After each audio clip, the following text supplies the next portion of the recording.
Hello guys, it's Zain here. Welcome to my YouTube channel. Guys, this is our first podcast and Qasim is with me. Qasim, how are you today? I'm doing good, not too bad. How are you doing, Zain? Not too bad, not too bad. So instead of actually picking up a lighter topic, we picked up Brexit, which I think Qasim was initially, he said, why are you picking this? We don't have enough knowledge about this topic. And let's choose another topic. But my point was that yes, we don't have expert knowledge of this topic, we don't have all the knowledge about this topic, but I think living in the UK, Brexit is going to affect all of our lives. So when something is affecting all of us and we still try to shy away or are reluctant to talk about it, I think that's not the way to deal with any situation. So I thought with our limited knowledge, this is why I'm just giving this as a disclaimer in the start of the video, that we have a very limited knowledge about it, and people have the right to disagree with us and give us any comment they want below the video. And so that was pretty much the reason why we thought that we should do our first podcast on the topic of Brexit.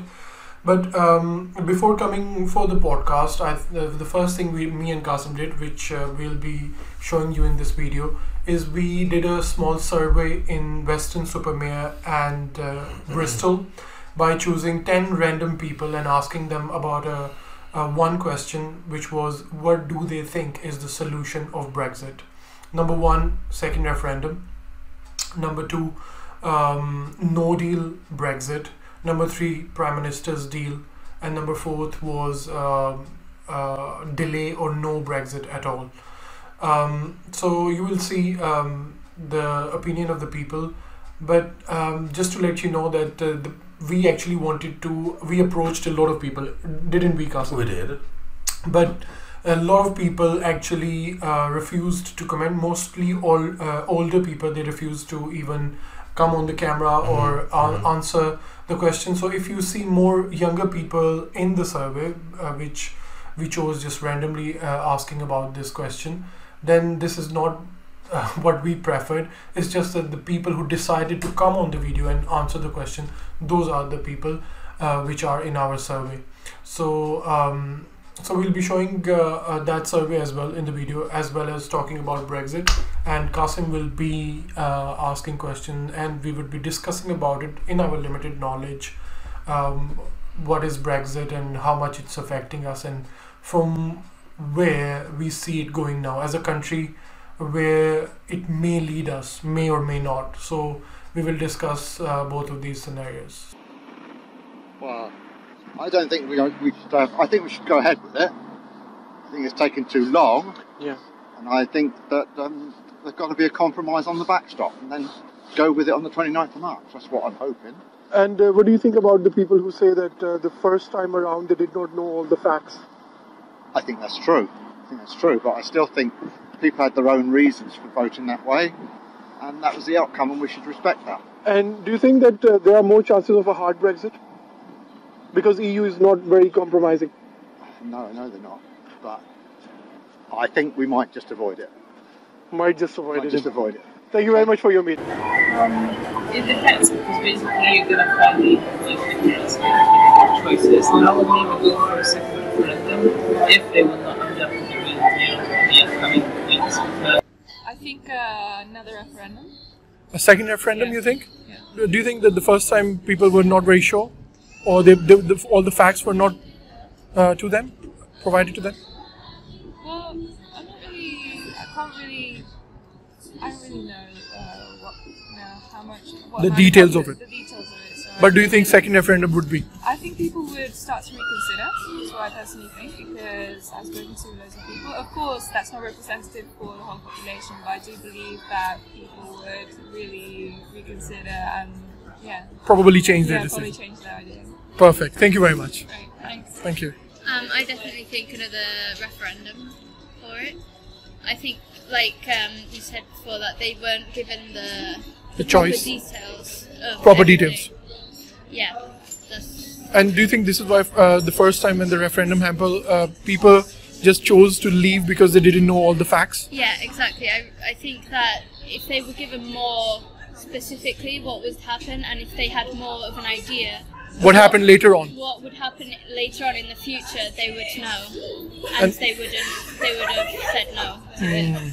And I think like the older age people, they just wanted out. They didn't really think of it all. Yeah. And they didn't think of the younger ones. And That now is true. They know more of the consequence. Thank you very much for your answer. Thank you. Bye.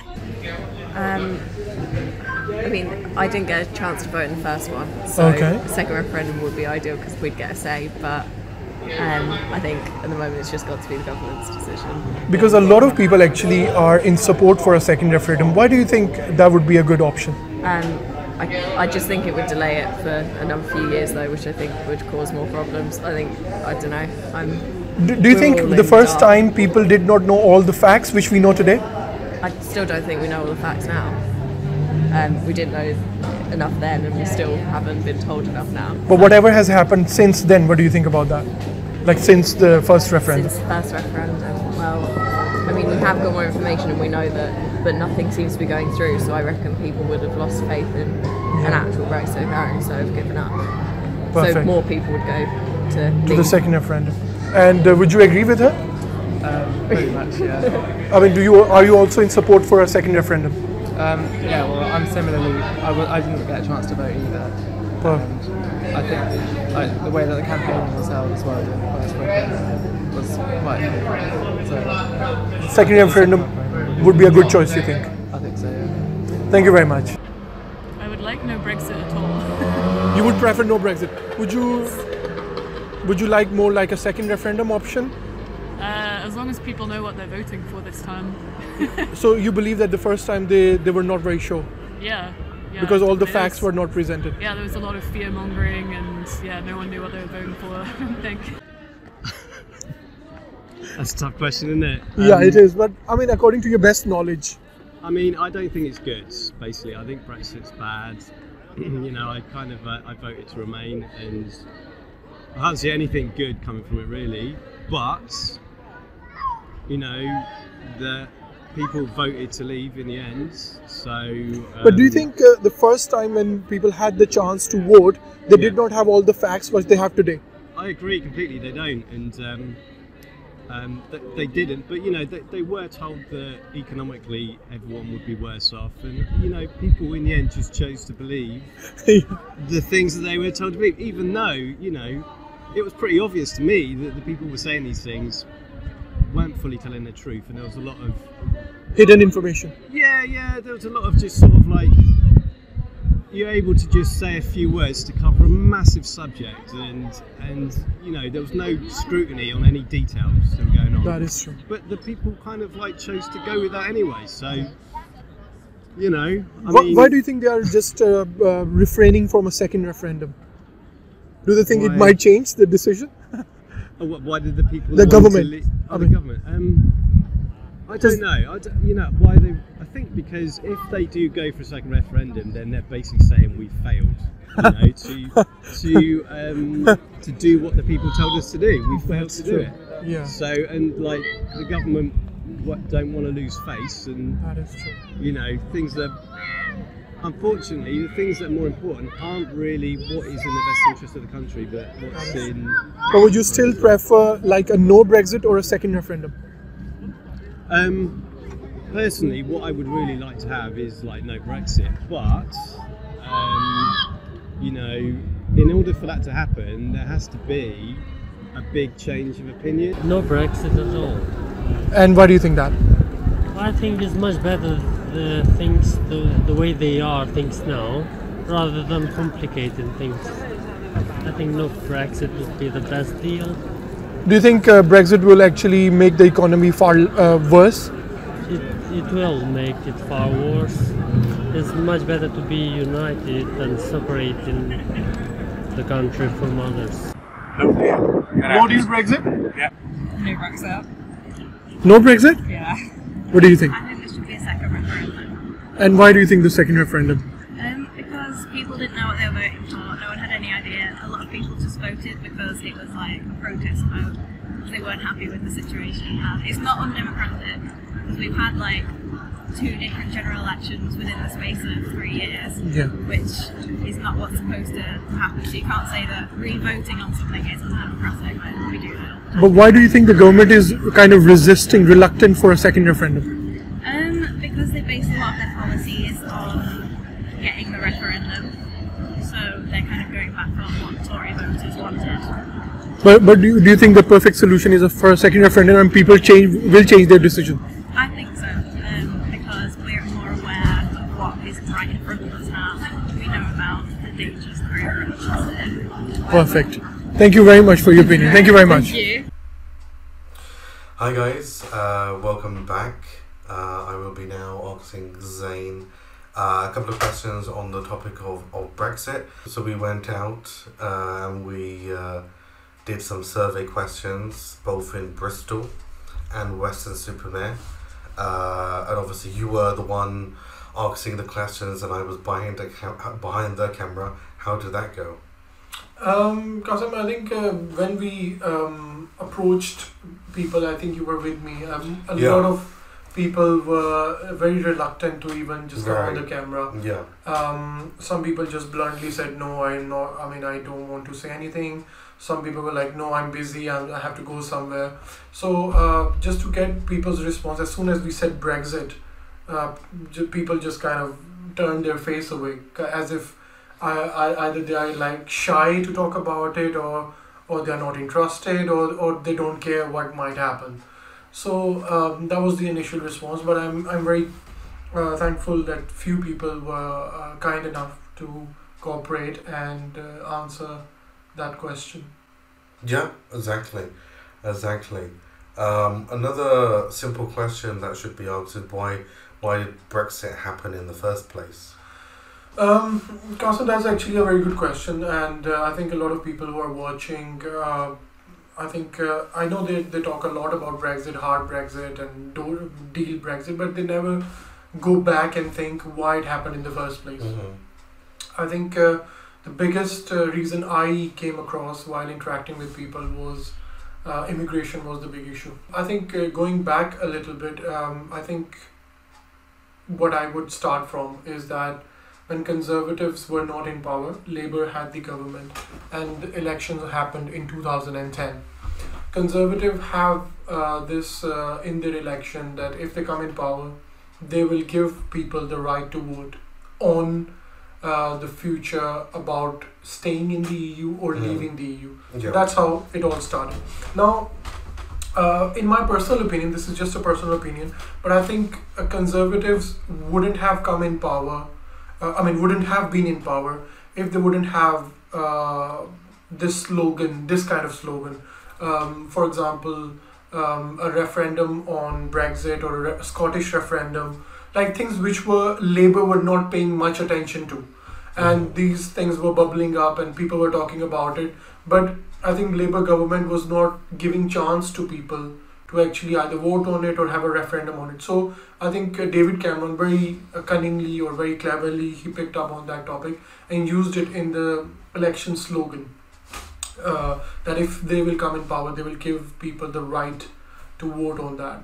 Plus, of course, there are so many other things we can talk about Labour policy, their policy on immigration and how much Labour was their shortcomings in different sectors.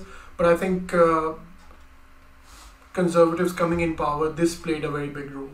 I personally think that British people still like to be in the customs union, traveling to the EU, that kind of stuff, like single market, they like that. But I think the main reason behind people voting out with 52 to 48%, I think that was mainly because of immigration.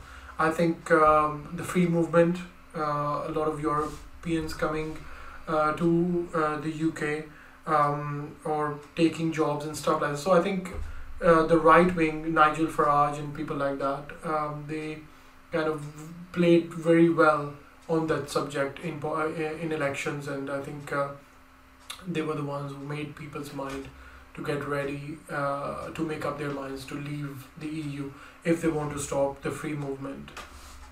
I remember, I think it was David Cameron, he said later on that he didn't want Brexit, but he wanted policies in place in terms of immigration to tighten things up, rather than go full speed ahead and Brexit out. Do you remember anything about that? I totally remember that, and I think first of all there was something one of my friend once said to me, that if Brexit, now the way we know the facts today, if it was such a big security risk or it was such a big gamble, why it happened in the first place? Like, if politicians knew about it, why putting a lot of population through that? David Cameron is the one who supported to remain in the EU, and according to, as a prime minister, he thought that was best for the UK. Then why putting people in that risk anyway? Like, it's because now we are nearly, because of the of course we'll later on talk about it, that Northern Ireland issue backstop. It's almost like coming to a point where it can even break the country, break the United Kingdom. So if it was such a big security risk, if it was such a risky gamble, why playing it in the first place? Rather, I think, as you just said, David Cameron, rather than giving people Brexit referendum, should have tried more on negotiating with the EU to do something about the free movement, like some reforms. Instead of just coming out of the EU, just discussing or letting EU know that this is our concerns about free movement. Probably we are having one kind of skilled workers a lot, instead of we want diversity, or we only need sectors which need that kind of labor. Or I think he also tried to do like a limit on when, if somebody comes from the EU, they cannot claim benefits up to a certain amount of time. But I think that he was trying to introduce something like that, I remember, before Brexit. And instead actually pushing the EU or starting a debate in the EU about free movement or some reforms in the free movement. Because I think the only reason Brexit happened, or the only reason a lot of right wings are started to now getting firm, even in Germany, Spain and France, is because of the free movement and accepting the quota of immigrants or asylum seekers. I think there's a lot of debate over there about that. So I think if they would have pushed more on reforms about free movement, or setting some kind of a limit or some kind of target that if somebody comes from there, they only go for the sector where they are needed, and if they are not, they can't claim benefits for like any kind of, after a full notch discussion with the other MPs or even the Parliament. I think British Prime Minister should have pushed more for that first before a referendum. And I think even when the first referendum happened, people, I don't think what people know today, people knew at that time. And what happened to all those politicians that were pro-Brexit? Did they all disappear? Did they step down, or what happened to the big ones, the main players in the game? That's very true, Qasim, because I think all the biggies, the faces of Brexit, if I may call it, Boris Johnson, Nigel Farage, immediately after Brexit, I felt like suddenly it exposed the caliber of British politicians, and suddenly they collapsed as if something happened which they were not accepting, and they don't know how to deal with it. Like you could see, like, David Cameron resigned immediately. Theresa May came, and then first she said she don't need an election, then she suddenly went into a general election which she called snap elections. So there was a lot of chaos, like uncertainty, unsure, what should we do, how should we approach it, because it never happened, so everybody was confused. But I think, as I just said, it totally made them look as if they did not have the capability to deliver it smoothly, because they were confused themselves what just happened, how to deal with it. And of course, as you just said, the main faces of Brexit immediately disappeared or resigned. And what do you think the potential security or financial risks could be for leaving the European Union? I think this is what people now. A lot of fear mongering is happening on the media. People are saying if we don't get a deal, there will be lines and lines of lorries on the motorway, economy will crash. A lot of companies, as we are reading every day, they are leaving the UK.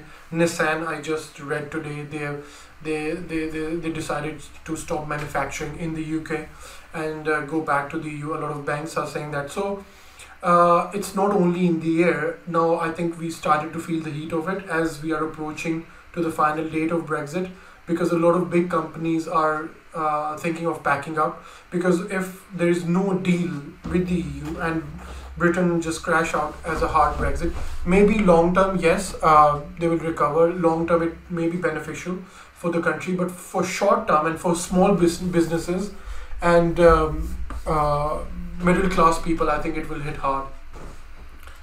Also, the company I work for, EDF, they released a newsletter which I didn't read, but the title was essentially to say that if we do leave, they have plans in place, because EDF is a French company. So I didn't read it, but it's obviously a big enough factor for them to send out an email saying we have this covered if and when it happens. Qasim, don't you think that a lot of things which were said at the time of first referendum, that Britain is paying a lot to the EU, we will save a lot of money, we can give that money to the NHS. The NHS one, I remember, 300 million or some crazy number like that. Yeah, or even in billions. Might have been, probably was billions. So, but Qasim, all those things which were said in the first referendum, now something else is coming out. Now, as you just explained, you work for a French company, EDF, who are working on very big projects in the UK, very, very big mega projects. And I think similarly, I'm sure there will be a lot of British companies working in the EU in some bigger projects.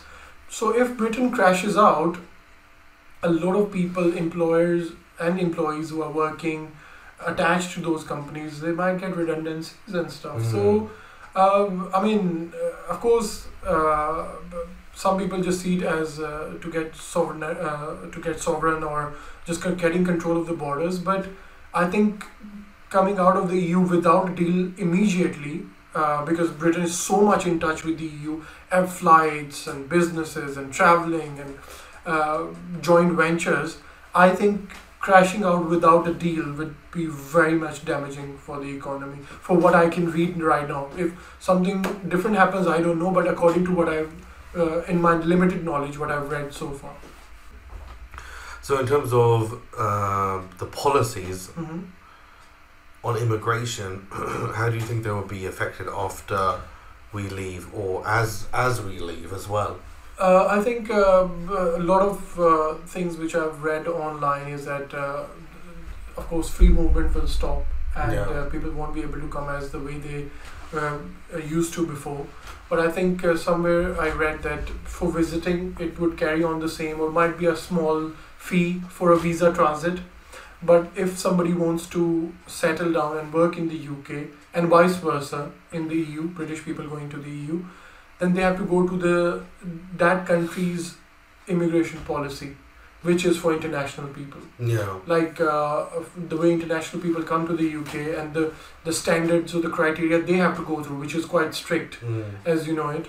But because some of our friends have gone through that, so it's quite strict. So I think if they will make a policy where, if in order to live and work in the UK, they will have to go through the same procedure like international immigrants who come here for work and other things. It shows that our politicians don't really know what they're talking about. Yeah, and most of the time when they play with the word immigration, or they do fear mongering, or they just reveal half of the things, and half of the things probably either they hide or they don't even know themselves.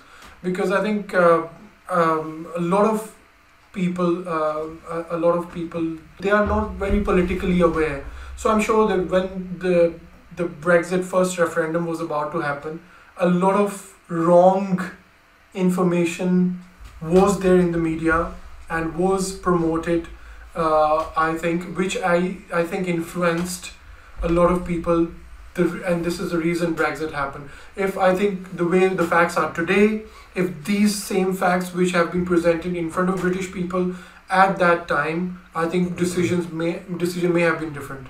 Qasim, one thing I'm very quite confused about is that there's a lot of strong point of view about a second referendum. As I just said, that even Conservatives MPs were campaigning to say that we will leave the EU with a deal, or no, we are not going out of the custom union, we are not going out of the single market, trade will go on the same, at least for tourists it will be the same.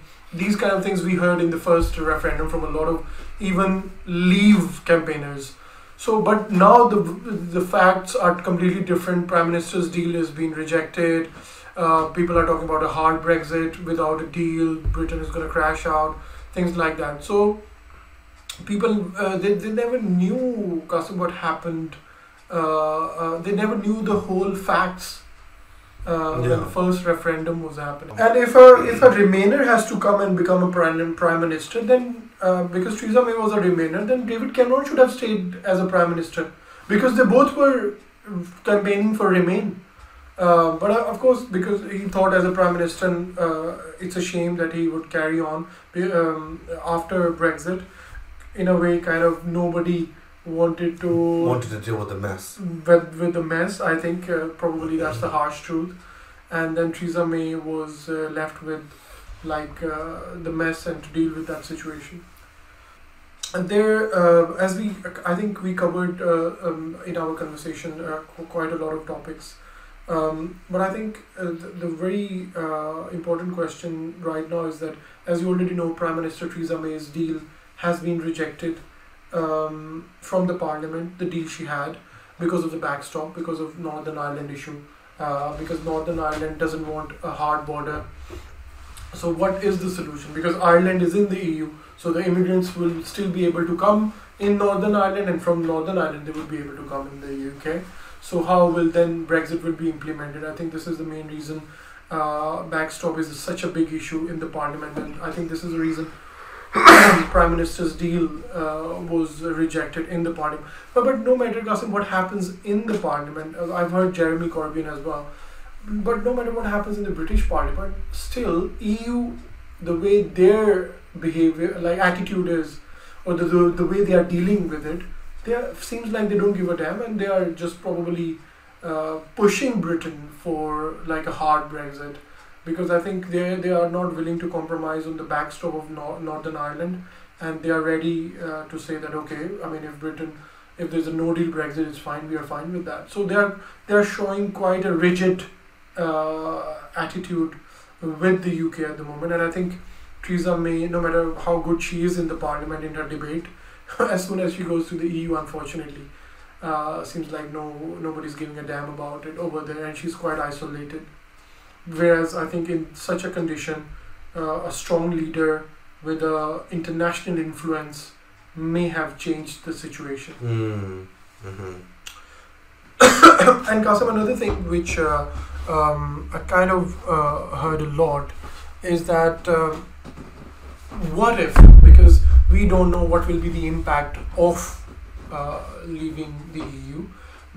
Either we leave the EU or not, or in the end it gets delayed, or do we go for a second referendum, or even if Brexit happens, let's say if the Prime Minister resigns or there's another general election, because we don't know what suddenly can happen, because people are talking about riots taking the Queen. I just read today in the news that if there will be riots, they will evacuate the Queen from London and probably transfer her to somewhere else for her security. So if things get messy and if it leads to chaos, probably they might go for another election, or and then if Labour wins, Labour might decide to go for a second referendum, and then if Britain leaves the EU and go for a second referendum, which is, do you want to join back the EU?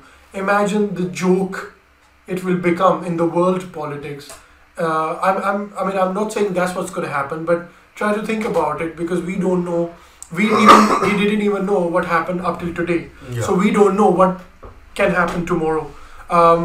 So if another election happens and then a second referendum and then people decide to join back the EU and Britain goes back to the EU to ask them, can we join you back?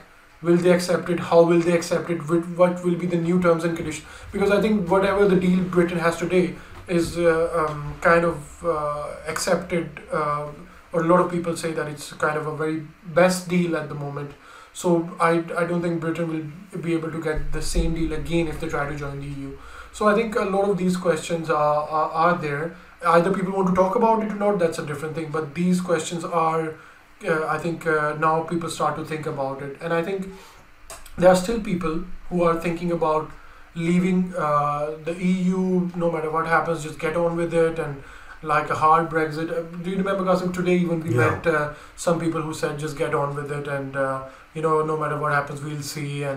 But I think even with that, I think yes, in the long term, that might be a solution in terms of if Britain comes out of the recession or the sudden shock and suddenly EU gets softened on the UK and some kind of a good deal is negotiated because of a sudden mess. Still, for small businesses and for short-term future, there will still be a chaos or economic shock. And how Britain deals with that, we still don't know. So this is very, I think this is very important. I think we're gonna potentially get a very bad deal, or second referendum will happen, and it will probably be 55 to 60% saying no. Maybe 60% is too much because that's a lot of people. So 55. Yeah, I think so. I read a Sky poll online a few days ago, which was saying even that the poll has shifted in favor to remain, which is 55% now. Oh, okay. Yeah, so but that was few months ago. So imagine now it may have shifted more. Because I am very close to a lot of friends who were in support of leave, but they all, or I would say majority of them, are now believe that the facts which were presented to them at that time made them vote to leave. But now, if a second referendum happened for the facts they know today, they might have voted to remain. But I think just generally speaking, from a layman's standpoint, you wouldn't really know the relationship between the UK and the European Union unless you actually, at bare minimum, read political newspapers. And who does that these days? Only people who are probably of a certain age. And that have an interest in politics. Maybe that's potentially the reason why people over a certain age voted to leave. Personally, I voted to remain, but I'll maybe not so happily admit that I didn't really know what I was really voting for. All I was thinking in my mind is that it's better to stay together. And clearly that shows how much I don't know. But also I was thinking at the same time that from what I heard from the politicians that and the people in general is that they wanted the control of our government to the power to be brought back into the government, where a lot of these decisions are made by the European Union. Quite important things about our government are made by the European Union, which is a slightly odd thing. I mean, in terms of human rights, sure, it should be a global thing. It's not at the moment. It's just more Western countries have human rights and they're enforced by our governments. But yeah, people wanted the power to be brought back. From my personal perspective, I mean, realizing now, I'm sure I would vote to remain again. But obviously, I'm realizing now that how much this will affect us. I mean, I think, like you said, people don't really realize how much it will potentially. If the deal is bad, you can imagine you're buying your ticket to go to Spain, and then you have to spend another £100 on a visa to go there for 2 days. It will completely change. And plus, Qasim, the border checks getting in the queue, going through the border checks and stuff, which was not there before. And then suddenly, but they should be there. They'll basic stuff. But you're saying if that happens, then there'll be a lot more checks. Plus, another thing probably which people will face is that if they're driving in the EU, the insurance and getting a car over there, that might become like a totally kind of a very difficult thing to do, or very expensive thing to do. Yeah. So basically, it all depends. But it would depend on. But Qasim, the deal. Now they are saying that Britain might not even get a deal. They just crash out, meaning like no deal Brexit. So if they don't have a deal, then you can imagine that, which I don't think Britain would should leave it to that point. Where that's what Jeremy Corbyn was saying. But that point is still on the table. Oh, sorry, say that again. He said what? Jeremy Corbyn said that. The crash thing. What was it?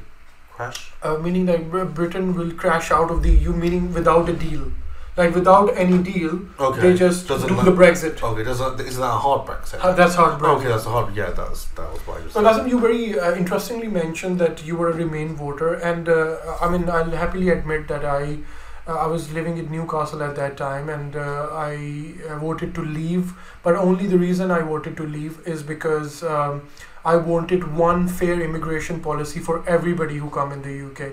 Because I thought that a lot of international immigrants do not get fair treatment, because if a lot of immigration coming from the EU, then in order to just show the statistics in elections, a lot of politicians play on the word immigration, and they sometimes have to harshly either refuse, reject international immigrants on unfair basis in order to just fulfill the statistics that they have controlled the immigration, or they brought the net migration down. So I think a lot of immigration from the EU, I think, was affecting the overall policy, immigration policy on the international immigrants. And as a Leave voter at that time, what my perspective was with my friends is that one immigration policy should be for all, meaning that if Britain needs a certain kind of skill, or if people have partners and their partners want to come from other countries, they it means that it's like they have the right to come. If Britain, the reason people voted for Brexit, in my opinion, which of course with the limited knowledge, and people can disagree with that, is because I think they felt like a lot of labor came from the EU particularly for low paid jobs, and they were abundant in the numbers. It means like in a low skilled or in a particular skilled work, there were a lot of immigrants from the EU. So I think that kind of made made congestion, and people were not getting jobs, and they have complaints and stuff like that. Everybody have their own reason.